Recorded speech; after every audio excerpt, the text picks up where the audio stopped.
Entonces, ya definimos qué es la masa. Y pues en cierta manera, de alguna forma u otra, todos sabemos, o todos tenemos una idea, una noción de qué es masa. Pero suele pasar de que cotidianamente uno confunde la masa con otra cantidad física que es el peso. Entonces vamos a hablar un poquito acerca de eso. Bueno, me dicen que se puede relacionar masa y peso mediante la aplicación de la segunda ley de Newton a un objeto en caída libre. Entonces, asuma, por ejemplo, una gota de agua que proviene del cielo. Entonces tiene una gota de agua. Parece una nariz, pero bueno, es una gota de agua. ¿Ya? Y pues esta gota de agua está en caída libre. Así que no hay efectos de resistencia del viento ni nada de eso. ¿Cierto? ¿Qué aceleración actúa sobre esa partícula, sobre esa gota, si está en caída libre? Gravedad. La gravedad, ¿verdad? Muy bien. Entonces, la única aceleración que está actuando es la gravedad. Ahora, nos dice, aplique la segunda ley de Newton a ese objeto en caída libre. Entonces, ¿qué me dice la segunda ley de Newton matemáticamente? Que la fuerza neta a la cual se somete un cuerpo, en este caso esa gota de agua, sería la suma de todas las fuerzas actuando sobre la gota, y la suma de todas las fuerzas actuando sobre esa gota sería igual a la masa de la gota por su aceleración. Pues esto es vectorial, así que eventualmente habría que descomponer. Sin embargo, creo que es evidente que no hay nada en X. Ya no he dibujado nada o no hay nada en X que cambie su movimiento y pues haga que analice eso en X. Ya no hay resistencia al aire. El cuerpo está solo en caída libre, moviéndose verticalmente. Por lo tanto, no hay nada que decir en X, pero en Y, pues ahí sí. Tengo fuerza neta en Y igual a 0. Perdón, aquí no es igual a 0, aquí es distinta de 0. Entonces tengo que hacer la suma de las fuerzas en Y y eso va a ser igual a la masa por la aceleración en Y que experimente esa gota en este caso. Ahora, como está en caída libre, la única aceleración que tiene esta gota es la de la gravedad, ¿cierto? O sea, no hay nada que cambie la aceleración, por así decirlo, o que me dé una aceleración distinta a la de la gravedad. Por lo tanto, este término de acá es G. Voy a definir un sistema de referencia para que se vayan dando cuenta también que sí ocupamos sistemas de referencia para las fuerzas, positivo hacia abajo en este caso. ¿Por qué definirlo positivo hacia abajo? Para que la gravedad me quede positiva. ¿Ya? Y pues el peso es una fuerza, ¿ya? Es la fuerza asociada a la gravedad que tiene un cuerpo. Entonces, en este caso, si yo hago el cálculo de la suma de todas las fuerzas que actúan sobre esa gota, todas las fuerzas que actúan solo es una, y esa única fuerza es el peso, ¿ya? El cual normalmente denotamos con una letra W mayúscula del inglés weight. Entonces, el peso sería en este caso igual a la masa por la aceleración, pero como está en caída libre, la aceleración sería la aceleración de la gravedad. Entonces, esta es la definición del peso. Y esa es la relación que tiene con la masa. Cuando usted va a una balanza, usted no está midiendo en realidad su peso, está midiendo su masa.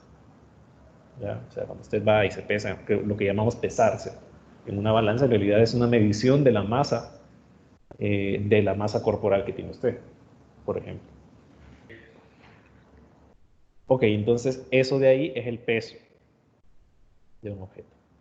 Por definición siempre es eso. Peso es igual a masa por gravedad. Eso es magnitudinal, ¿verdad? Pero tome en cuenta que todo eso sucede en Y. Entonces, esa sería la definición de peso. Sobre eso, pues hay algunas observaciones que podemos hacer.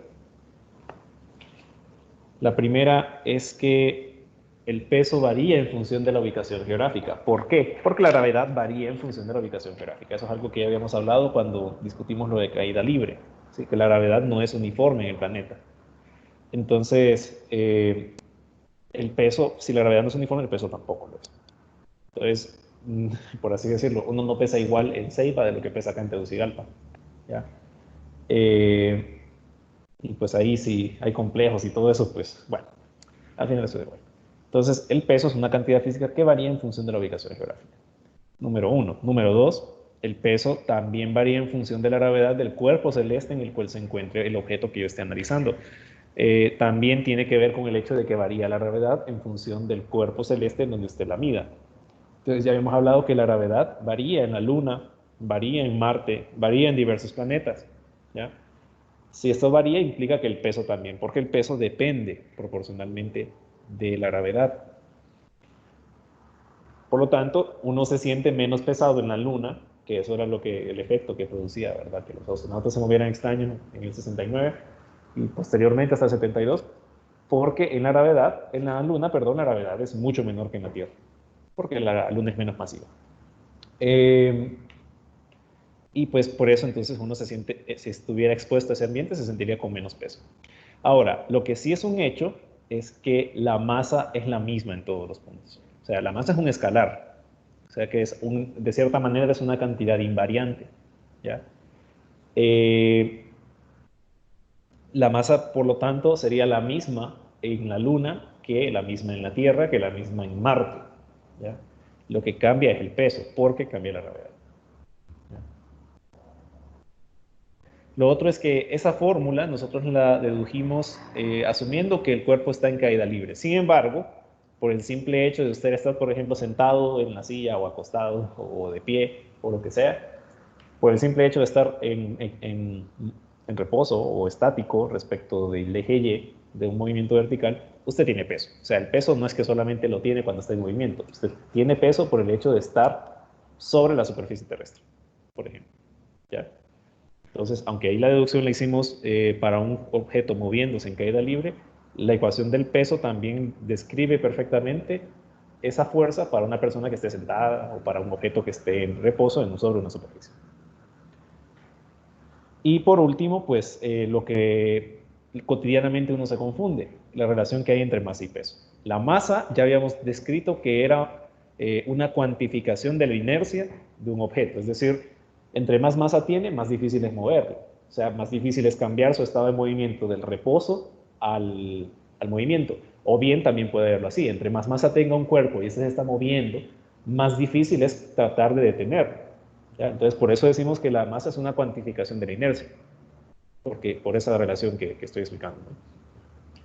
Y pues es eso. Y es algo, como les dije, que es lo mismo en cualquier planeta. O sea, si usted se está moviendo o en cualquier cuerpo celeste, se está moviendo en la Luna o en Marte o en cualquier otro planeta, su masa es la misma, porque la masa tiene que ver con eso, ¿no? Con cuán fácil o cuán difícil es cambiar el estado de movimiento de un objeto.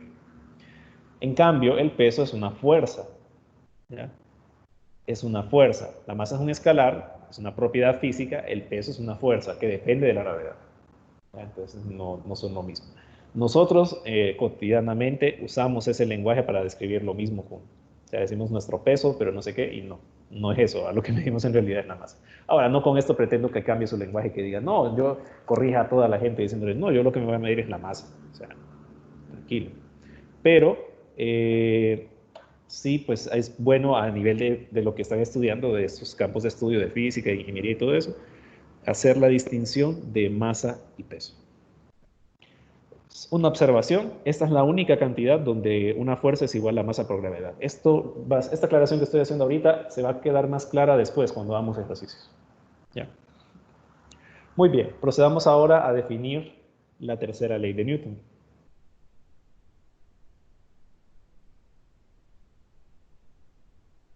Que es la última ley que uno estudia. No sé si sabían que originalmente habían 5 leyes de Newton, pero las otras 2 quedaron desfasadas con lo que descubrió Einstein acerca de relatividad. Entonces, una de ellas era, por ejemplo, que el tiempo era absoluto, lo cual no es cierto. Ya se comprobó que el tiempo no es absoluto. O sea, eso es el principio mediante el cual funcionan tanto la relatividad general como la relatividad especial. Pero, bueno, eran 5 leyes fundamentales que se redujeron a 3, que son válidas en estos escenarios en los cuales el movimiento es muy lento en comparación al de la luz. ¿Ya? Entonces, bueno, para poder entender la tercera ley de Newton, usted lo que puede hacer en este momento es apoyarse contra una pared que sea rígida. No vaya a ser que tengan una pared ahí de esas que son de ese material de yeso y que cuando se apoya sobre la pared se quiebre. No use esa pared. Pero si usted tiene una pared rígida cerca, usted se puede apoyar contra la pared y la pared, pues, o sea, el apoyarse contra la pared evita que usted traspase la pared de cierta manera, ¿cierto? Entonces, ¿qué sucede cuando usted se apoya contra una pared? Por ejemplo, usted está ejerciendo una fuerza sobre la pared. El recaerse sobre el peso, o si se está apoyando con el brazo, o sea, con la mano, pone la mano con la pared y pues se apoya ahí, como que la está sosteniendo la pared. ¿Ya? Usted está ejerciendo una fuerza sobre la pared. ¿Ya? Usted puede sentir eso. Pero aparte de eso, la pared ejerce una fuerza sobre usted. ¿Ya? Y tiene que ser así, ¿no? Porque si no, entonces pasaría lo que les estaba diciendo, atravesaría la pared, lo cual no es posible a menos que tenga mucha fuerza o algo, ¿verdad? Ahí. Entonces, esa tercera ley de Newton es la famosa ley de acción-reacción, de las cuales han sacado un montón de dichos cursis, pero bueno, el trasfondo es físicamente consistente y es el siguiente. Entonces, este sería el enunciado de la tercera ley de Newton, que pues uno conoce de muchas maneras. Para cada acción corresponde una reacción igual y opuesta. En esencia es eso mismo lo que está encerrado ahí. Usted tiene un cuerpo A ejerciendo una fuerza, que sería la acción, sobre un cuerpo B, entonces el cuerpo B ejerce otra fuerza, que es la reacción sobre el cuerpo A, y esta fuerza que ejerce B sobre A, en correspondencia a la que ejerce A sobre B, es de igual magnitud, o sea que la intensidad de la fuerza que ejerce el cuerpo sobre usted es la misma que usted ejerce sobre el cuerpo, pero de dirección opuesta, o sea que va en sentidos contrarios. Y pues eso matemáticamente se ilustra, se describe de esta manera.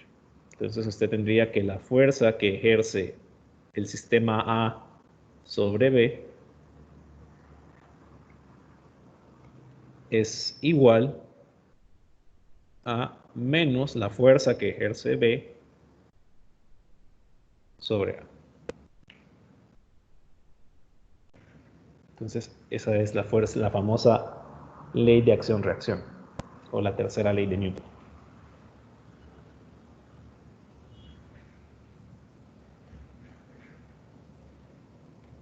Para que esta ley tenga sentido, necesitamos que haya interacción entre dos sistemas distintos, ¿no? O sea, no tiene sentido, por ejemplo, hablar de acción-reacción de sí mismo.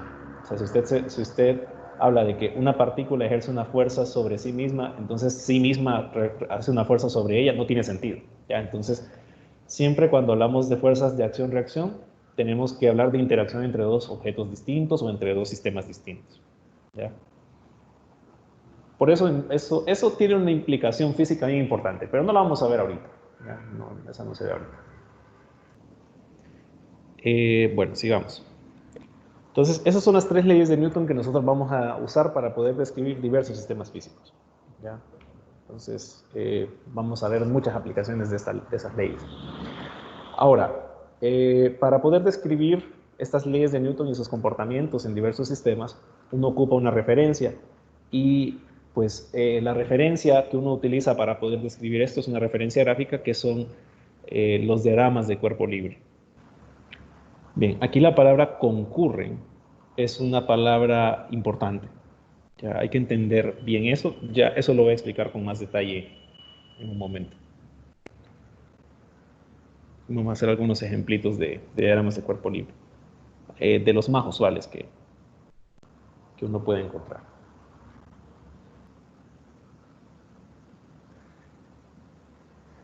Ok, entonces, eso es un diagrama de cuerpo libre, una representación gráfica de las fuerzas que concurren sobre un cuerpo. Entonces, para eso, vamos a estudiar varios sistemas. Vamos a empezar con uno simple.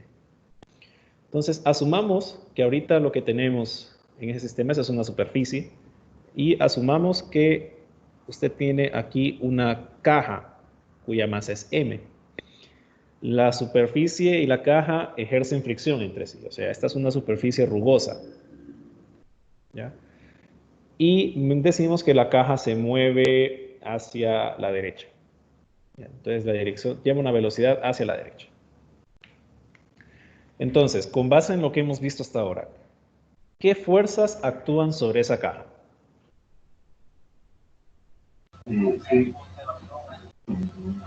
La normal.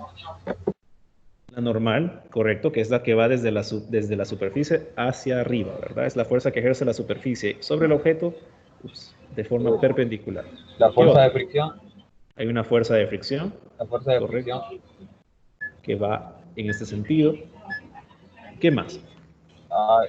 Masa por gravedad. La Masa fuerza por neta. gravedad W. es el peso. La fuerza neta es otra cosa, ya vamos a El hablar de peso, eso. sí, el peso. El peso. El Muy peso. bien. Correcto. Y no hay más, ¿verdad? Esas son todas las fuerzas que están actuando sobre ese cuerpo. Entonces, vean, ahí les he representado más o menos cómo se comporta cada fuerza. O sea, yo ya sé que la normal es una que ejerce la superficie sobre el objeto. Entonces, empiezo en la superficie y sigo hacia arriba. La fuerza de fricción es la fuerza que ejerce la superficie también sobre el objeto, pero de oposición al movimiento, ¿cierto? Entonces la dibujo en la superficie, desde el objeto hacia la superficie. Y el peso, pues uno casi siempre tiene esa tendencia a asumir que el peso está en el centro de los cuerpos, entonces por eso la dibujé desde ahí el peso. Eso tiene una implicación física que también vamos a ver posteriormente. Entonces, si yo dibujo eso en un diagrama de cuerpo libre, lo que hago es esto. Pongo DSL, que es diagrama de cuerpo libre, ¿no? De la masa M, y entonces lo que hago es llevar a un sistema coordenado las masas, las fuerzas que están actuando sobre la masa.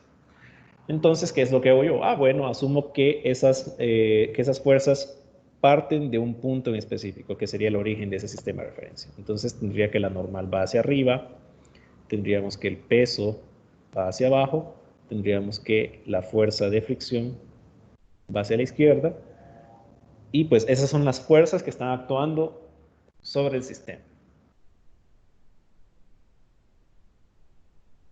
O sea, tranquilos. Bueno, entonces, diagrama de cuerpo libre, ahí tenemos las tres fuerzas que actúan sobre el sistema representadas en el diagrama. Ahora, una buena práctica, esto no es obligatorio, pero es una muy buena práctica para trabajar estos problemas, es representar la dirección de movimiento, sea que sea a velocidad constante o con aceleración, en el diagrama. Para eso, yo lo que hago es, aparte de mis ejes, represento en este caso el vector velocidad, que me indica hacia dónde se mueve la masa, ¿cierto? No lo integro a los ejes porque la velocidad no es una fuerza, ¿ya? Entonces lo hago de esa manera. Incluso lo pongo otro color para que vean que no hay que poner la velocidad sobre el eje. Pero es una buena práctica indicar la dirección de movimiento, porque eso le ayuda a entender mejor un montón de cosas. Ok, entonces tendríamos que eso de ahí sería un diagrama de cuerpo libre para ese sistema. Hagamos otro más o menos sencillo, pero ya un poquito más complejo.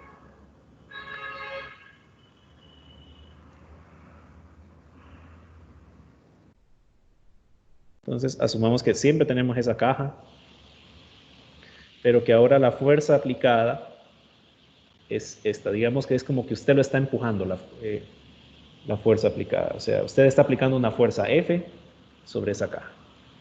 Y seguimos teniendo las condiciones de que la superficie es rugosa. Seguimos teniendo que se mueve acá con una velocidad específica. Entonces, usted tiene esa nueva fuerza, evidentemente tiene las otras tres, o sea, sigue la caja sobre una superficie, así que hay fuerza normal, la caja pesa, así que tiene un peso, y la superficie es rugosa, así que sigue habiendo fricción. Entonces, ¿cómo represento eso en mi diagrama de cuerpo libre? Bueno, las primeras tres fuerzas, pues ya sabemos cómo, ¿no? Bien.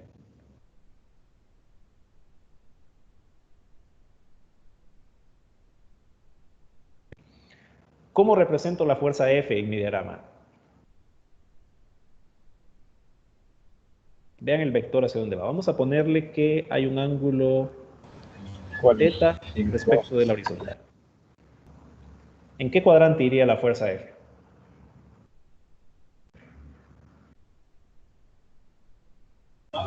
Segundo. En el segundo, bueno, uno naturalmente diría que en el segundo por la forma de la fuerza, de cómo se aplica la fuerza. Pero vea que en realidad usted lo que está representando aquí son vectores. Entonces, todos los vectores que usted representa de fuerza en el diagrama de cuerpo libre tienen que tener el mismo punto de partida. Por lo tanto, ¿en qué cuadrante debería estar? El primero, ¿no? En el primero. El cuarto. Sí, en el cuarto, ¿verdad? En el cuarto cuadrante. Porque el origen de esa vector fuerza F tiene que ser el mismo de todas las otras. Ya, o sea, yo lo que estoy haciendo es ver cómo actúa. Por eso les decía, la palabra concurren es importante, porque decimos las fuerzas que actúan sobre el cuerpo, ¿verdad? Entonces, si bien F actúa sobre el cuerpo, se evidencia acá, usted lo ve así, ¿verdad? Si usted está aplicando la fuerza de esa manera, En realidad, cuando se trata de una representación pictórica de los vectores, usted lo hace más o menos de esta manera. Entonces, este sería el vector f que habíamos definido por ahí. El ángulo θ, ¿a dónde lo dibujaría? ¿Del eje Y al vector fuerza o del eje X al vector fuerza? Del eje X. Del eje X, ¿cierto? Porque pues vea que al final, bueno, lo que voy a hacer para que entendamos eso es esto. Asuma que esto de acá es el vector fuerza que tenemos acá. Entonces nosotros tenemos que el ángulo θ se mide acá, ¿cierto? Ese F que dibujé acá en rojo es el mismo F que dibujé abajo, ¿ya? Recuerden que esta no es la forma correcta de representarlo, pero es para poder ilustrar por qué θ se mide en la parte de arriba. Entonces, si usted recuerda, si usted tira una línea horizontal como esa que tenemos ahí y divide en este caso, ese vector, esa línea que forman esos dos vectores, ¿ya? Entonces, el ángulo θ que tenemos ahí es equivalente con este de acá. Y por lo tanto, por eso medimos θ ahí. Entonces, esa es la representación de eso. Bueno, hagamos otro sistema, un poquito más complicadito. Suma ahora que su masa está moviéndose en una superficie inclinada, cuya inclinación es tal que respecto del horizontal hay θ grados. Y asuma pues siempre que es una superficie rugosa y todo eso. Entonces, ¿qué fuerzas actúan sobre esa... aquí me faltó la dirección del movimiento, por cierto. ¿Qué fuerzas actúan sobre ese cuerpo en el plano inclinado? La normal. ¿Hacia dónde se dirige la normal? La normal. Perpendicular Es perpendicular a la superficie. a la superficie. No, No, ¿verdad? hacia abajo, pero perpendicular a la superficie. Así, Sí, la normal. espérame. No, la normal No, sería, No, hombre, sería, normal. Es para sería en arriba. dirección contraria. Es hacia Para arriba. arriba. Es cierto, Hacia arriba. perdón. ese sería el peso en todo caso. Así No, sería el peso. el peso es hacia abajo siempre. No, Es Siempre. cierto, es Siempre, cierto. siempre, siempre es hacia abajo. MG. Correcto. W igual a mg, sí. ¿Qué más? ¿Qué otra fuerza hay? Fricción. fuerza La grave. fricción. Correcto. Muy bien, entonces tenemos acá F. Y pues esas serían las fuerzas. Aquí no estoy aplicando ninguna fuerza, entonces sería así. Muy bien, excelente. Y pues el vector de la velocidad, ¿no? O sea, se mueve hacia abajo a lo largo del plano. Entonces, cuando yo hago mi diagrama de cuerpo libre, dm, vaya, uno naturalmente, por lo que tiene dibujado ahí, lo que haría sería esto. ¿Ya? Entonces tengo acá la normal, acá me queda el peso, y acá me queda, a ver, ¿cómo sería? Algo así, ¿verdad? La fuerza de fricción. ¿Cierto? Ahora, esa es la forma real que tienen las fuerzas. Es lo que dibujamos arriba. Pero ese no sería el diagrama de cuerpo libre más apropiado para describir ese movimiento. ¿Por qué? Porque vea que el vector velocidad va así. Y cómo usted relaciona todo eso después para poder hacer análisis se vuelve un poquito complicado. ¿Ya? Entonces, ¿qué es lo que yo voy a hacer para poder tener esto explicado de una manera más consistente? Yo lo que voy a procurar siempre es que la dirección de la velocidad siempre recaiga sobre un eje. O sea, yo necesito que la velocidad, o sea, la dirección de movimiento de la partícula o del cuerpo que yo esté analizando, siempre recaiga sobre un eje. ¿Qué implica esto? Que yo necesito girar, de cierta manera, este vector. Y si yo necesito girar ese vector, eso forzosamente implica que yo debo girar los otros vectores de fuerza. Por lo tanto, el diagrama de cuerpo libre más apropiado para poder representar ese sistema sería este. Entonces, ahorita voy a empezar dibujando mi dirección de movimiento. Si he dado vuelta a eso, ¿verdad? Vean que cómo estaba originalmente. Ahora lo pongo horizontal. Entonces, la normal, el vector normal, ¿a dónde quedaría? En mi diagrama de cuerpo libre. En el eje Y positivo. En el eje Y, muy bien. Entonces ahora tengo la normal acá. El vector F de la fuerza de fricción, ¿a dónde se dirigiría? ¿A dónde quedaría? Tercer cuadrante. En el tercer quedaría acá. Cuadrante.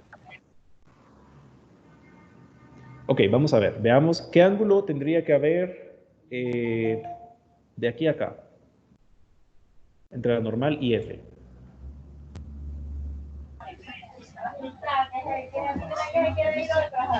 Tendrían que ver No, 90. 90 grados. No, que Entonces, quedaría sobre el eje. y menos quedaría Sí, quedaría sobre el eje entonces. correcto. Sobre Quedaría menos Sobre eje. el eje. muy Y bien. negativo. X negativo. Correcto. Y quedaría en la dirección de X negativo. Muy bien, excelente.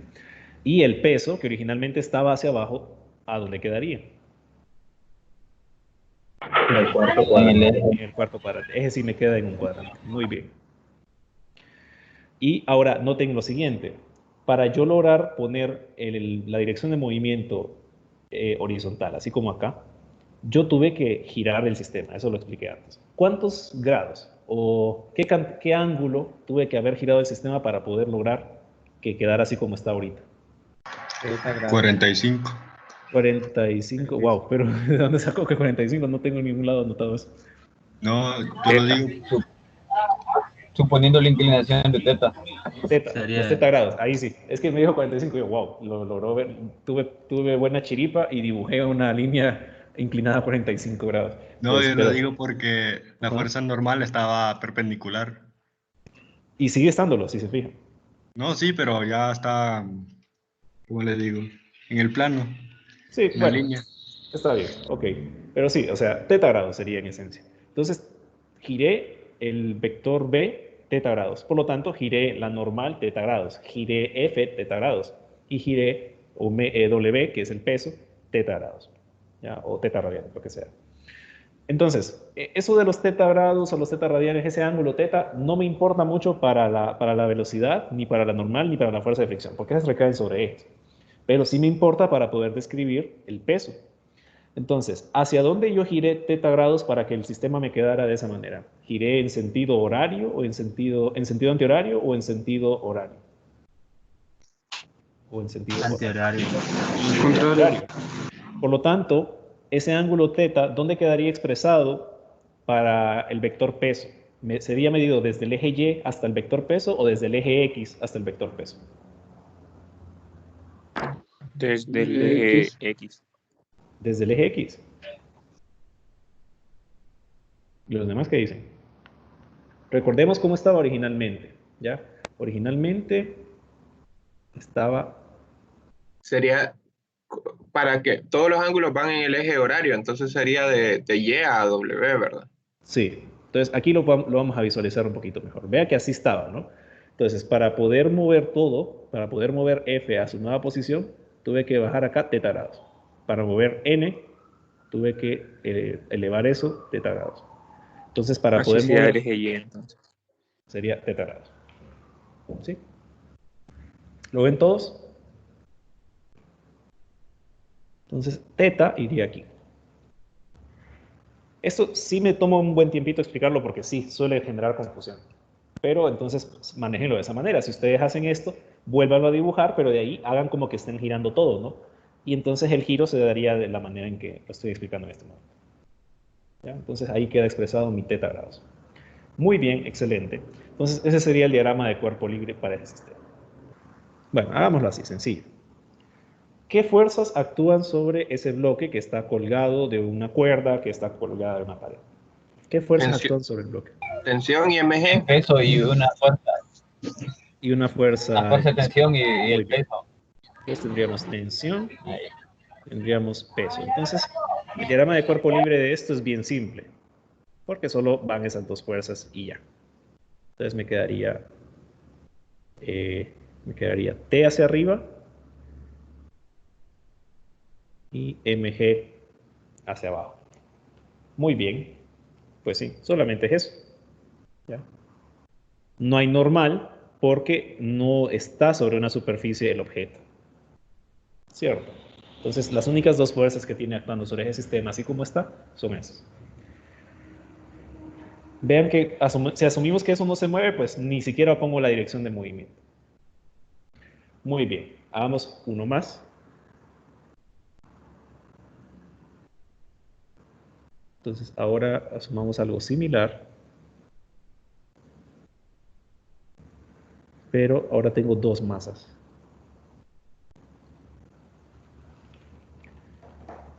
Entonces, ¿qué fuerzas tenemos sobre ese sistema?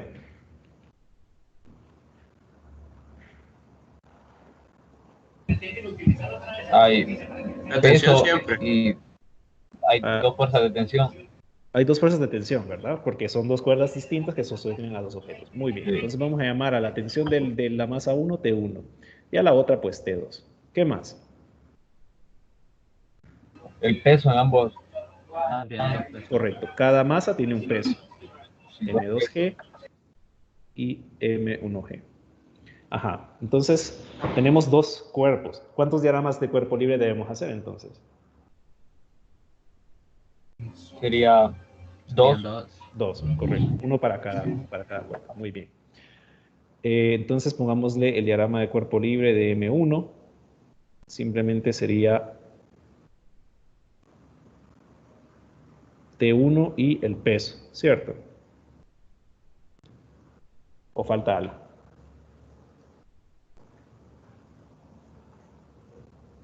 Habría que ponerle también el peso del otro El peso.